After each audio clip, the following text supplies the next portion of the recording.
Hello students, यदि आप कक्षा 10वीं के सीबीएसई, एमपी बोर्ड या अन्य बोर्ड के हिंदी माध्यम के छात्र हैं, यदि आप कक्षा 10वीं बोर्ड की तैयारी नहीं कर पा रहे हैं हिंदी माध्यम में, क्योंकि पूरी यूट्यूब में केवल इंग्लिश माध्यम में कोर्स उपलब्ध है, हिंदी माध्यम में उपलब्ध नहीं है, तो आज से ही कक्षा 10वीं की हिंदी माध्यम में तैयारी करिए हमारे साथ सभी विषयों की।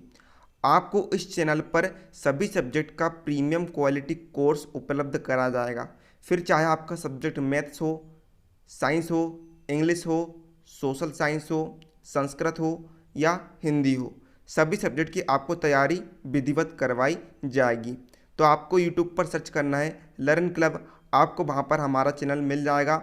अब आपका 10th बोर्ड में टॉप करने का सपना साकार होगा।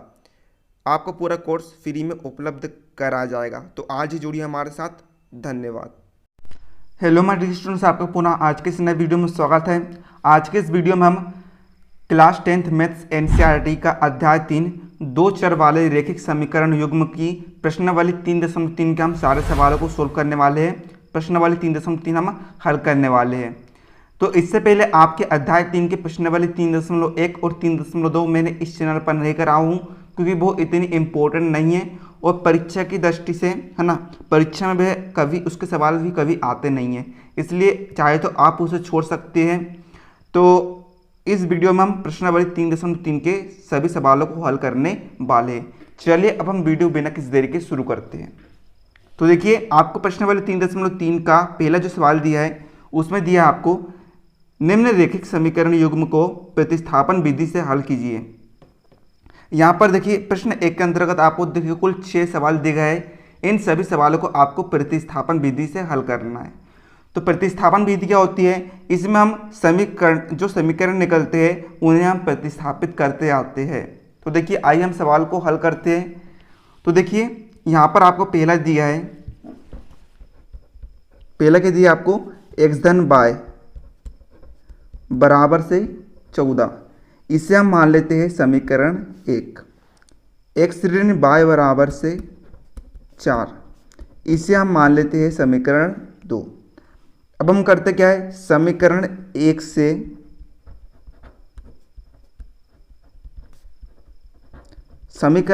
हम लेते हैं x धन y बराबर से 14। फिर यहाँ से हम x का मान निकाल लेते हैं, है ना। x का मान यदि हम निकालेंगे तो इधर 14 है, y इस तरफ धन का है, इधर जाकर वह ऋण का हो जाएगा। अब जो आपका x का मान निकला है ना, हम इस x के मान को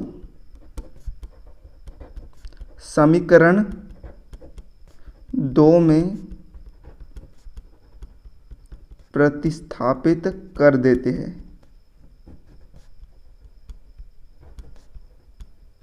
है ना। प्रतिस्थापन विधि में हम समीकरण जो निकलते हैं उनको हम दूसरे समीकरणों में प्रतिस्थापित करते आते हैं। जो देखिए समीकरण 2 में हमें दिया है x ऋण y बराबर से 4, ठीक है। तो यहाँ पर x का मान हम रखते हैं 14 ऋण y, बाकी जैसा का वैसा ऋण y बराबर से 4। आइए हम इसे आगे सोल्व करते हैं। तो यहाँ पर देखिए 14, ठीक है, ऋण y और ऋण y जोड़कर वह बन जाएगा ऋण 2y बराबर से 4। अब यहाँ से हम ऋण 2y को इधर रख देंगे, संख्या वाले को एक तरफ कर देंगे। यहाँ पर 4 है, इधर धन का 14 है, पंचांतर होने के बाद इधर ऋण का 14 हो जाएगा, ठीक है। यहाँ पर कितना होगा, है ना, ऋण 14 हो जाएगा, 4 ऋण 14 हो जाएगा। तो यहाँ पर क्या होगा फिर आगे नेक्स्ट स्टेप में, ऋण 2y बराबर से 14, ऋण 14 में से जब 4 घटेगा तो कितना बचेगा, ऋण 10। अब यहाँ पर बराबर में संख्याएं है, यहाँ पर ऋण से ऋण कैंसिल हो जाएगा, तो क्या बचेगा, 2y बराबर से 10। अब हम यहाँ से y का मान निकालते हैं तो 10 के बटे में 2 चले जाएगा। अब 10 को हम 2 से भाग दे सकते हैं, कितने बार जाएगा भाग, 5 बार जाएगा। तो यहाँ पर y का मान निकल चुका है। अब जो इस y का मान निकला है, इस y के मान को हम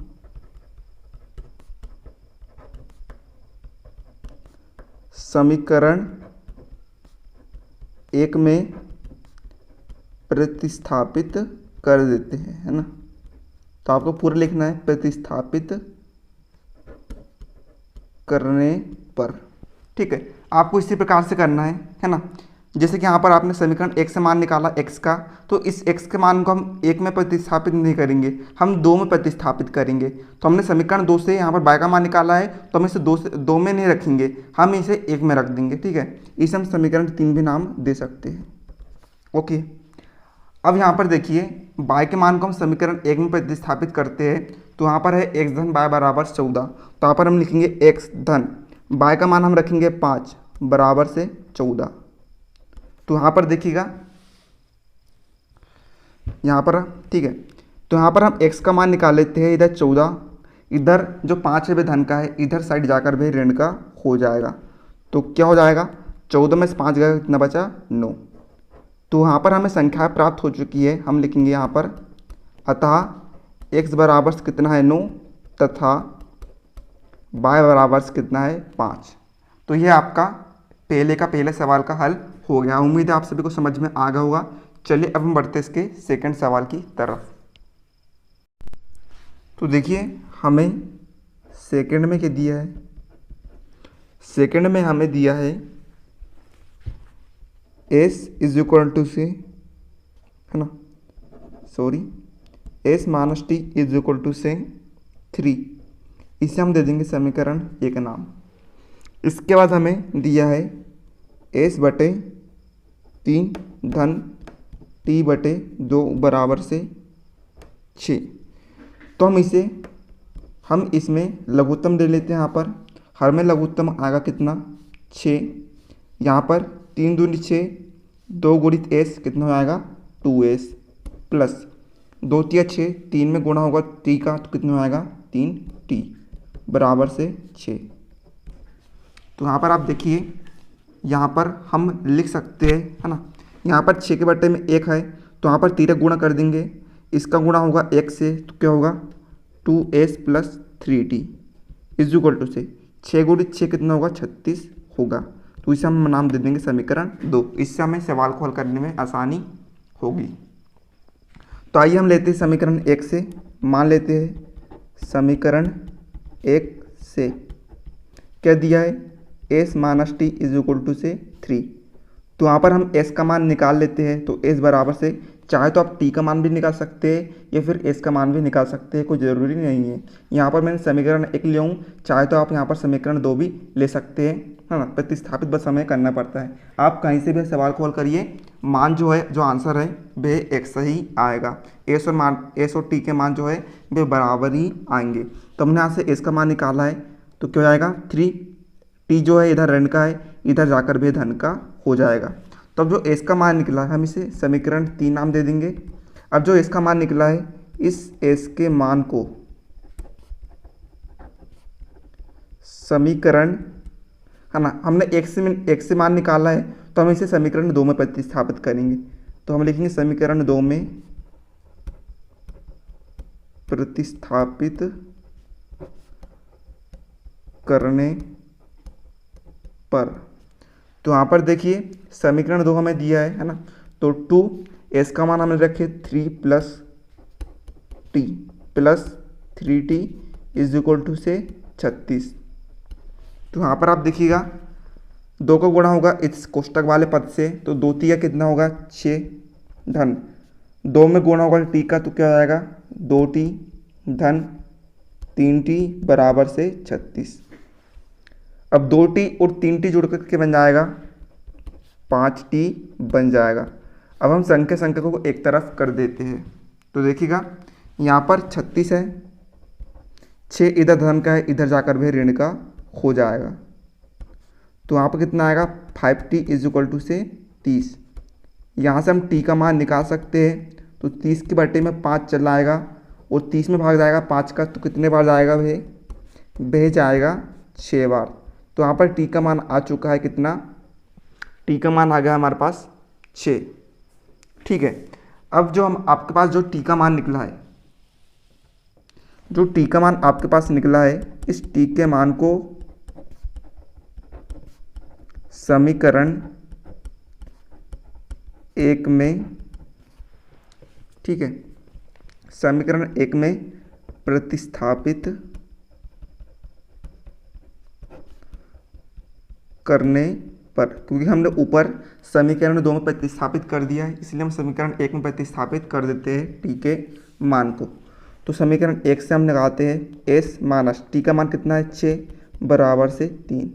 तो वहाँ पर देखिएगा एस बराबर से 3, 6 इधर ऋण का है, इधर साइड जाकर भी धन का हो जाएगा। तो वहाँ पर एस का मान कितना जाएगा 9। अतः आपको मान प्राप्त हो गए है ना। हम देखेंगे अतः यहाँ पर एस का मान कितना है 9 तथा टी का मान कितना है 6 है। तो ये आपका आंसर हो जाएगा। चलिए अब हम बढ़ते हैं इसके चौथे क्वेश्चन की तरफ। तो देखिए हमें यहाँ पर चौथे में दिया है 3x माइनस वाई, सॉरी तीसरे में दिया है 3x minus Y is equal to से 3। इसे हम दे देंगे समीकरण 1 मान, और 9x minus 3y is equal to से 9, इसे हम दे देंगे समीकरण 2 नाम। तो अब हम समीकरण 1 से मान निकालते हैं x का। तो हम यहाँ पर लिखेंगे समीकरण 1 से क्या दिया है आपको 3x ऋण y इज इक्वल टू से 3। यहाँ से हम x का मान निकालेंगे तो 3x बराबर से, चाहे तो y का मान भी यहाँ से निकाल सकते हैं। तो 3x बराबर से 3, y इधर ऋण का है, इधर जाकर भी धन का हो जाएगा। तो यहाँ से हम x का मान निकालते हैं तो 3x धन y के बट्टे में आ जाएगा 3, क्योंकि ये इधर गुणे में है।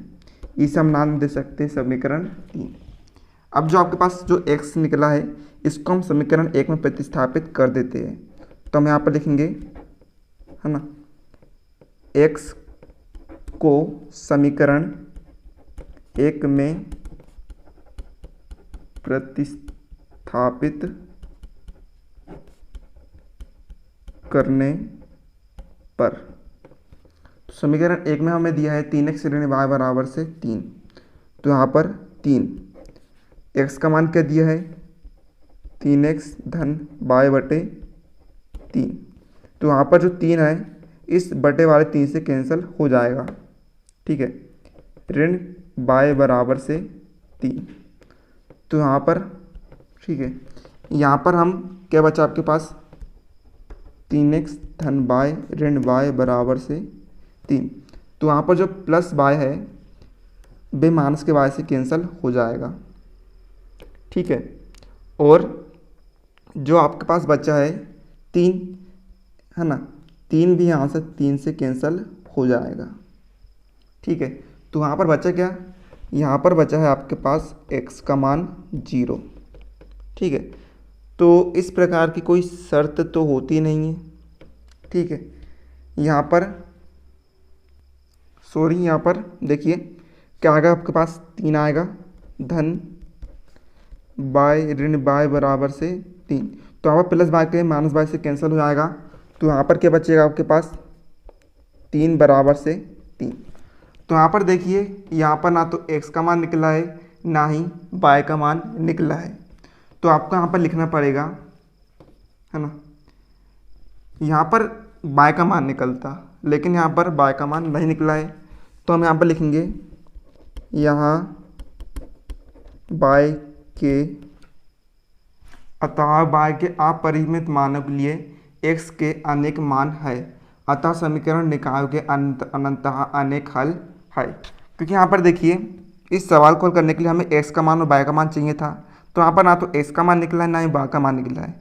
यदि हम है ना, यहाँ पर जो y है y के बहुत सारे मान हमें प्राप्त हो सकते हैं, अपरिमित मान हमें प्राप्त हो सकते हैं जो कि x के अनेक मान होंगे, अतः जो समीकरण निकाया है उसके अनंतः अनेक हल होंगे। तो इस प्रकार से आपको हल करना है। चलिए अब हम बढ़ते हैं इसके चौथे सवाल की तरफ। तो देखिए आप यहाँ पर चौथे में हमें दिया है, ठीक है, 0.2x plus 0.3y is equal to से 1.3। दशमलव में हमें यहाँ पर पद दिए गए हैं, तो हम इसे पूर्णांक में भी बदल सकते हैं। किस प्रकार से हम बदलेंगे, तो आप यहाँ पर देखिए 0.2x हम इसे 2x लिख सकते हैं, और बटे में यहाँ पर दशमलव के बाद कितनी संख्या है, केवल एक संख्या है ना। ये तो क्या है, चर पद है और ये अचर पद है, तो हम सिर्फ अचर पद को गिनते हैं। तो यहाँ पर दशमलव के बाद अचर पद कितना है, एक है, तो हम यहाँ पर दशमलव के स्थान पर लगाएंगे एक, और एक संख्या का 1 0। इसी प्रकार धन हम इसे लिख सकते हैं 3 बटे में दशमलव के बाद यहाँ पर है एक संख्या, तो हम लिखेंगे दशमलव के स्थान पर एक, और जितनी संख्या उतना 0 बराबर से इसे हम लिख सकते हैं 13 बटे दशमलव का 1 और जितनी संख्या उतना 0। इसे हम नाम दे देंगे समीकरण 1। ठीक है, अब यहाँ पर हम क्या करेंगे, दूसरी संख्या लेंगे। दूसरी संख्या क्या है, 0.4x plus 0.5y is equal to से 2.3। इसे भी हम पूर्णांक में बदल सकते हैं।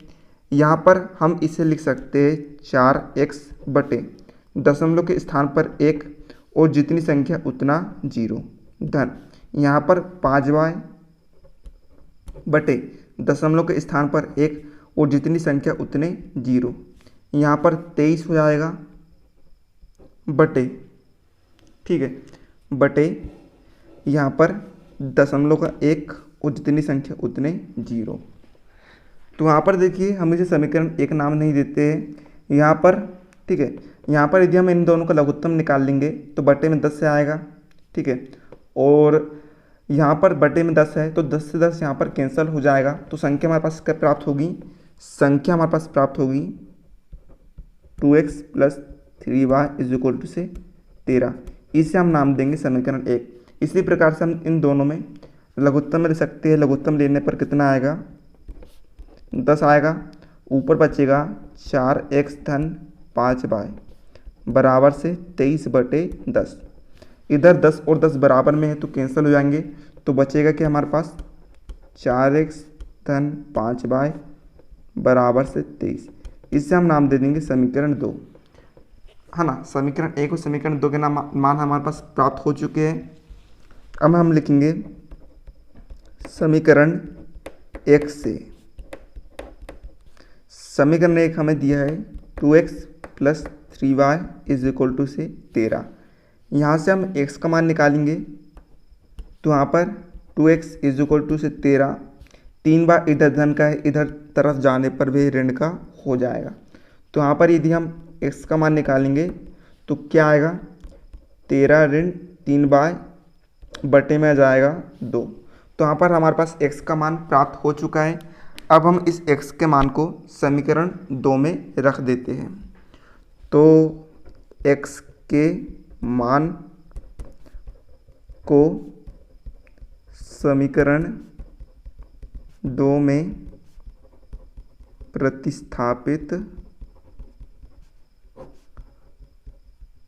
करने पर, तो देखिएगा आप यहाँ पर समीकरण 2 हमें दिया है, ठीक है, 4, x के स्थान पर हमें रखना है 13 ऋण 3y बटे 2 प्लस जो दिया है जैसा का वैसा 5y इज इक्वल टू से 23। यहाँ पर 4 2 से कैंसिल हो जाएगा 2 बार, तो जो 2 है 2 का अंदर हम कर देंगे इस वाले पद में गुणा, तो 13 दूनी कितना होगा, 26 होगा, ऋण 2 तिया 6y धन 5y बराबर से 23। तो यहाँ पर 26, ठीक है, ऋण 6y में से 5y घटेगा तो कितना आएगा, है ना, कितना आएगा, यहाँ पर ऋण का y आएगा, तो बराबर से 23। तो यहाँ पर हम y का मान निकालते हैं, तो ऋण y बराबर से 23, 26 इधर प्लस का इधर जाकर भी माइनस का हो जाएगा, तो वहाँ पर बचेगा ऋण y बराबर से ऋण 26 में से जब 23 को हम घटाएंगे तो कितना आएगा, ऋण 3 आएगा।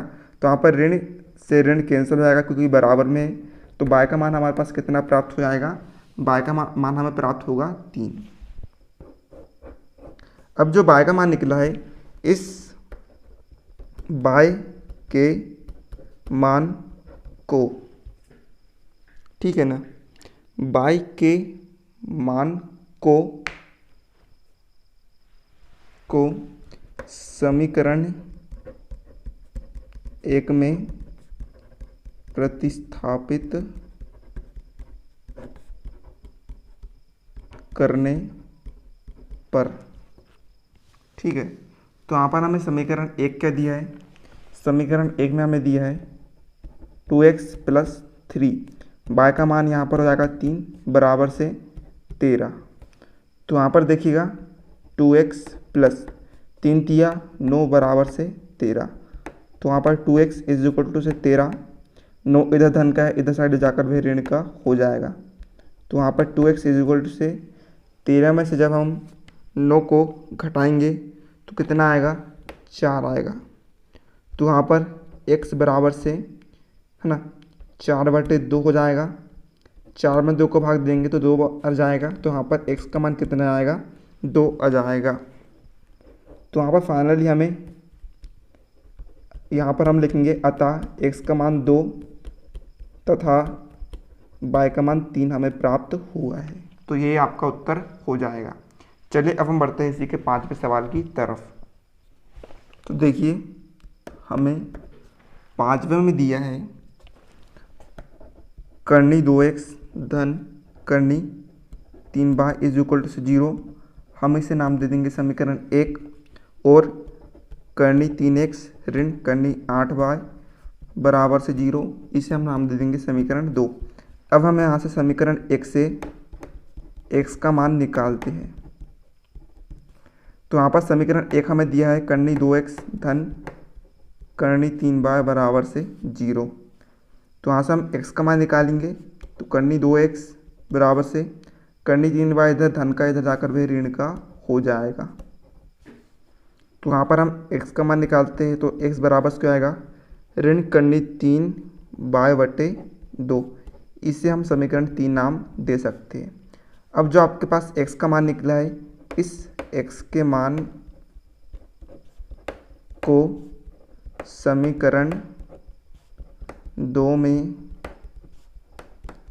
प्रतिस्थापित करने पर, समीकरण 2 में प्रतिस्थापित करते x के मान को, तो करनी 3x क्या है? ऋण करनी 3y/2 माइनस करनी 8y = से 0। ठीक है, तो यहाँ पर हम क्या करते हैं? यहाँ पर हम लेते हैं लघुत्तम। तो लघुत्तम कितना आएगा? लघुत्तम यहाँ पर आएगा, लघुत्तम यहाँ पर आएगा बटे में करनी 2। करनी 2 एकम करनी 2 ऊपर गुणा 1 बार होगा। तो ठीक है, तो यहाँ पर देखिए ऋण का ऋण आ जाएगा सामने। यहाँ पर करनी 3 × करनी 3, करनी से करनी कैंसिल, तो कितना आएगा? 3y माइनस यहाँ पर बटे में 1 है तो 1 का गुणा होगा करनी 2 से। ठीक है, करनी 2 से यहाँ पर गुणा होगा, और फिर जो 2 है उसका गुणा आएगा यहाँ पर अंदर के 8 से। तो 8 दूनी कितना होता है? 16। तो करनी में जाएगा 16y बराबर से 0। अब हम यहाँ पर 13 गुणा कर सकते हैं। तो यहाँ पर देखिएगा आप, हम यहाँ पर 13 गुणा करते हैं, इधर बटे में 1 है तो यहाँ पर होगा ऋण 3y ऋण, ठीक है। यहाँ पर करनी में 16 है तो 16 का वर्गमूल कितना होता है? 4 होता है। तो हम लिखेंगे यहाँ पर ऋण 4y बराबर से करनी 2 × 0 बराबर से 0। ठीक है, हमें यहाँ पर ऋण 3y ऋण 4y कितना हो जाएगा? ऋण का 7y बराबर से 0। तो यहाँ पर हमें जो y की वैल्यू कितनी प्राप्त होगी? देखिए यहाँ पर y बराबर से 0 बटे ऋण 7 इधर गुणे में, इसलिए इधर बटे में आ जाएगा। तो y की वैल्यू हमें प्राप्त होगी 0। ठीक है, y की वैल्यू कितनी प्राप्त हुई? हमें 0 प्राप्त हुई है। अब हम इस y के मान को समीकरण 1 में प्रतिस्थापित करते हैं।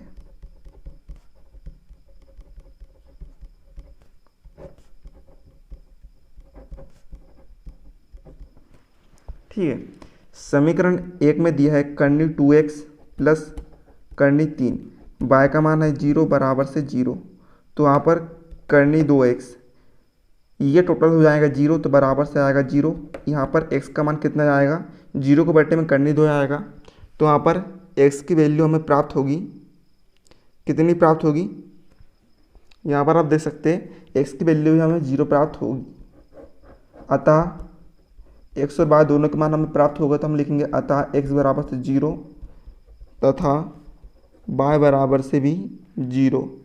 यही आपका आंसर हो जाएगा। चलिए अब हम बढ़ते हैं इसके 6वें सवाल की तरफ। तो यहाँ पर देखिए 6वें में हमें दिया है 3x बटे 2 ऋण 5y बटे 3 बराबर से ऋण का 2। तो यहाँ से हम क्या करते हैं, यहाँ से हम लघुत्तम ले सकते हैं। तो यहाँ पर इनका बटे में लघुत्तम आएगा 6, 3 और 2 का लघुत्तम कितना होता है 6, 2 3 6, 3 का गुणा होगा 3x से, तो कितना आएगा 9x माइनस 3 दूनी 6, 2 का गुणा होगा 5 से, तो कितना आएगा 10y बराबर से ऋण 2 का ऋण 2। अब यहाँ पर हम तिरक गुणा कर देंगे, इधर ऋण 2 के बटे में 1 है, तो यहाँ पर इनका गुणा होगा x से, तो कितना आएगा 9x ऋण 10y बराबर से 6 में ऋण 2 का गुणा होगा, तो कितना आएगा ऋण का 12 आएगा। तो यहाँ पर इससे हम नाम दे देंगे समीकरण 1। इसी प्रकार इसके अगले पद में हमें दिया है x बटे 3 धन y बटे 2 बराबर से 13 बटे 6। ठीक है, तो इसी प्रकार से हम इसमें भी हर में लघुत्तम लेंगे। 3 और 2 का लघुत्तम होगा 6, 3 दूनी 6, 2 का गुणा होगा x से, तो 2x प्लस 2 3 6, 3 का गुणा होगा y से, तो 3y इज इक्वल टू से 13 बटे 6 जैसा का वैसा। अब यहाँ पर हम क्या करेंगे, यहाँ पर देखिए 6 से 6 यहाँ पर कैंसिल हो जाएगा, तो कितना आएगा यहाँ पर 2x plus 3y is equal to से 13। इसे हम नाम दे देंगे समीकरण 2। अब समीकरण 1 से हम x का मान या फिर y का मान निकाल सकते हैं। तो समीकरण 1 से क्या दिया हमें, समीकरण 1 में 9x minus 10y is equal to से माइनस 12। यहाँ से हमें x का मान निकालना है, तो 9x इज इक्वल टू से माइनस 12। ठीक है, 10y इधर ऋण का है, इधर जाकर भी धन का हो जाएगा। तो यहाँ पर हमने x का मान निकाले, तो ऋण 12 धन 10y के बटे में आ जाएगा 9। ठीक है, इसे हम नाम दे सकते हैं समीकरण 3। अब जो x का मान आपको प्राप्त हुआ है, इस x के मान को समीकरण 2 में प्रतिस्थापित करने पर, तो समीकरण 2 में हमें क्या दिया है, समीकरण 2 में हमें दिया है 2x plus 3y is equal to से 13। तो यहाँ पर 2x का मान ऋण 12 धन 10y बटे 9 माइनस है ना plus 3y is equal to से 13। तो यहाँ पर हम लघुत्तम ले सकते हैं, दोनों का लघुत्तम आएगा बटे में 9, 9 एकम 9, ऊपर 1 का गुण हो जाएगा, तो जैसा का वैसे ही रहेगा। तो ऋण 12 गुणित 2 ऋण का 24 धन 10 दूनी 20y। ठीक है, और यहाँ पर धन बटे में 1 है, तो 1 का गुणा होगा 9 से, 9 का गुणा होगा 3y से, कितना आएगा 27y बराबर से 13। तो यहाँ पर देखिएगा इसके बटे में 1 है, तो हम यहाँ पर 13 गुणा कर देते हैं, तो इसका गुणा होगा 1 से, तो कितना आएगा ऋण 24 धन 20y धन 27y इज इक्वल टू से 13 का गुणा होगा 9 से, तो 9 तिया 27 का 7 हासिल का 2, 9 एकम 9 और 2 कितना आएगा 11 हो जाएगा, यानी कि 117। अब यहाँ पर आप देखिएगा ऋण 24 धन 20 और 27 जोड़ कर कितना बनेगा 47 y बनेगा बराबर से 117। तो 47 बराबर से 117, 24 इधर ऋण का है, इधर जाकर वे धन का हो जाएगा। तो वहाँ पर बाय बराबर से, ठीक है। 7 और 4 11 के 1 हासिल का 1, 2 और 1 3, 3 और 1 4 और 1 का 1 बटे कितना 47। अब 141 में 47 का 3 बार भाग चला जाएगा, तो बाय का मान कितना आएगा 3, ठीक है। अब जो आपके पास बाय का मान निकला है, ठीक है, इस बाय के मान को समीकरण 1 में प्रतिस्थापित करने पर, तो समीकरण 1 में हम प्रतिस्थापित करते बाय का मान, तो समीकरण 1 है 9x माइनस 10 बाय के स्थान पर 3 बराबर से ऋण का 12। तो यहाँ पर 9x माइनस 10 दिया 30 बराबर से ऋण का 12, तो 9x बराबर से ऋण 12, ऋण 30 जो इधर ऋण का इधर जाकर वे धन का हो जाएगा। तो 9x इज इक्वल टू से 30 में से 12 गया, कितना बचेगा, ठीक है, सॉरी यहाँ पर है ना 30 में से 12 जाएगा, 30 में से 12 जाएगा, कितना बचेगा 18।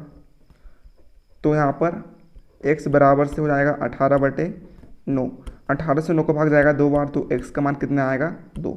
अतः यहाँ पर आपको x का मान 2 प्राप्त हुआ है और y का मान 3 प्राप्त हुआ। तो इस प्रकार से आपको इस सवाल को हल करना था। चलिए अब हम बढ़ते हैं प्रश्न क्रमांक 2 की तरफ। तो यहाँ पर देखिए हमें प्रश्न क्रमांक 2 में दिया है 2x plus 3y is equal to से 11 और 2x minus 4y is equal to से माइनस 24 को हल कीजिए और इसमें m का बेह मान ज्ञात कीजिए, जिसके लिए y बराबर से mx प्लस 3 हो। तो यहाँ पर हमें सबसे पहले पद में क्या करना है, इन दोनों पदों को हल करना है और दूसरे पद में हमें m का मान ज्ञात करना है इस समीकरण को रखकर। तो आइए हम इस सवाल को हल करते हैं। तो यहाँ पर सबसे पहला पद हमें दिया है 2x plus 3y is equal to से 11, इससे हम समीकरण 1 नाम दे देते हैं। फिर 2x minus 4y is equal to से माइनस 24, इसे हम समीकरण 2 नाम दे देते हैं। अब हम समीकरण 1 से x का मान निकाल लेते हैं। तो समीकरण 1 से समीकरण 1 हमें दिया है 2x plus 3y is equal to से 11। तो यहाँ पर x का मान हमें निकालना है, तो 2x इज इक्वल टू से 11, 3 बार इधर धन का है, इधर जाकर वह ऋण का हो जाएगा। तो यहाँ से हम x का मान निकालेंगे, तो x बराबर से हो जाएगा 11 ऋण 3 बाय के बटे में 2 आ जाएगा। इसे हम नाम दे देंगे समीकरण 3। अब जो आपको x का मान प्राप्त हुआ है, ठीक है, इस x के मान को हम समीकरण 2 में प्रतिस्थापित कर देते हैं।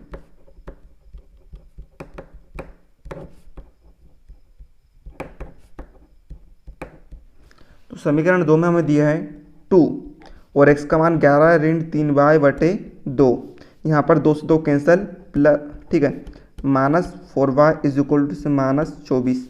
तो यहाँ पर क्या बचा 11 ऋण 3y ऋण 4y बराबर से ऋण का 24। यहाँ पर ऋण 3y और ऋण 4y कितना आएगा, ऋण का 7y बराबर से ऋण 24। 11 इधर धन का है, इधर जाकर भी ऋण का हो जाएगा, तो ऋण 7y बराबर से ऋण 24 और 11 जोड़ेगा कितना बन जाएगा वे बन जाएगा 35। माइनस से माइनस कैंसिल और y का मान 35 बटे 7, तो y का मान यहाँ पर आ जाएगा 5, ठीक है। y का मान यहाँ पर कितना आ गया, y का मान यहाँ पर आ गया है 5। अब हम इस y के मान को समीकरण 1 में प्रतिस्थापित कर देते हैं। तो हम लिखेंगे समीकरण 1 में प्रतिस्थापित करने पर समीकरण 1 दिया है हमें 2x प्लस 3y का मान 5 बराबर से 11। तो यहाँ पर 2x प्लस 5 दिया 15 बराबर से 11, 2x का मान निकाले तो 11, 15 इधर धन का है, इधर जाकर वह ऋण का हो जाएगा। तो 2x इज इक्वल टू से ऋण 15 में से जब हम 11 को घटाएंगे कितना आएगा, ऋण का 4 आएगा। तो x बराबर से ऋण 4 के बटे में 2, तो यहाँ पर x का मान आएगा हमारे पास ऋण का 2। ठीक है, तो हमें ये मान प्राप्त हो गए x और y के। इसके बाद हमें करना क्या है, जो रेखा दी है हमें y बराबर से mx प्लस 3, उसमें हम इन x और y का मान रख देंगे और फिर m का मान प्राप्त कर लेंगे। ठीक है, कह दिए थे हमें y बराबर से mx प्लस 3। तो यहाँ पर देखिए हमें y का मान क्या दिया था, हमने y का मान निकाल ले 5 बराबर से m का मान हमने निकाल ले ऋण का 2 प्लस 3 का प्लस 3। तो वहाँ से 5 बराबर से ऋण 2 का गुणा m से तो कितना आएगा, ऋण 2m धन 3। तो यहाँ पर हम 75 कर लेंगे, तो 5 ऋण 3 बराबर से ऋण का 2m।